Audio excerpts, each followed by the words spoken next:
Hey all, welcome back to our channel Gugapriya Kumar's podcast. இன்னையோட story பார்க்கலாமா? இன்னைக்கு நம்ம பார்க்க போகிற ஸ்டோரி த டிவோட்டட் மதர். ஒரு அம்மாட தன்னோட குட்டி டக்லிங்ஸ் கூட லேக்குக்கு நடந்து போயிட்டு இருந்துச்சான். அந்த குட்டி டக்லிங்ஸ் குவாக் குவாக் குவாக்னு சொல்லிட்டு அம்மாவை ஃபாலோ பண்ணிட்டு போயிட்டு இருந்துச்சான். திடீர்னு அந்த அம்மா டக் ஒரு ஃபாக்ஸை பார்த்துச்சான். அது ரொம்ப பயந்து அந்த ஹங்க்ரி ஃபாக்ஸ் கிட்ட இருந்து குட்டி டக்லிங்ஸை எப்படி காப்பாற்றணும்னு யோசிச்சான். உடனே அந்த அம்மா டக்கு குட்டி டக்லிங்ஸ் கிட்ட லேக்கு கிட்ட போங்க, நான் உடனே வந்துடுறேன் அப்படின்னு சொல்லிச்சான். அதுக்கு அந்த குட்டி டக்லிங்ஸ் குவாக் குவாக் குவாக் குவாக்குன்னு கத்திக்கிட்டு லேக்கு கிட்டேயே போயிடுச்சான். அப்போ அந்த ஃபாக்ஸை டைவர்ட் பண்ணணும்னு பெரிய டக் என்ன பண்ணுச்சான், தன்னோட ரக்கையை வந்துட்டு தரையில் தேய்ச்சிட்டு ஓடிட்டு இருந்துச்சான்.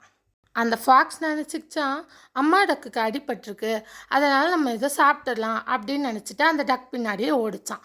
அந்த டக்கு திரும்பி பார்க்கும்போது அதோட குட்டி டக்லிங்ஸ்லாம் லேக்கில் போனதை பார்த்துட்டு கன்ஃபார்ம் பண்ணிச்சான். அது கன்ஃபார்ம் பண்ண உடனே என்ன பண்ணுச்சான், அந்த ரக்கையை தேய்ச்சிக்கிட்டே இன்னும் கொஞ்சம் தூரம் ஓடிட்டு மேலே பறந்துருச்சான். பறந்து மிடில் ஆஃப் த லேக், அதாவது அந்த குட்டி டக்லிங்ஸ் எங்கே இருக்கோ அவ்வளோ தூரம் தண்ணியில் போய் பறந்து உட்காந்துருச்சான். ஸோ இதனால் என்ன தெரியுது, whether you are big or small, think wise, புத்திசாலித்தனமாக யோசிக்கணும். தேங்க்ஸ் ஃபார் வாட்சிங். லைக் ஷேர் சப்ஸ்கிரைப்லாம் பண்ணிக்கோங்க. இன்னொரு வீடியோவில் கண்டிப்பாக மீட் பண்ணுறேன். Bye guys.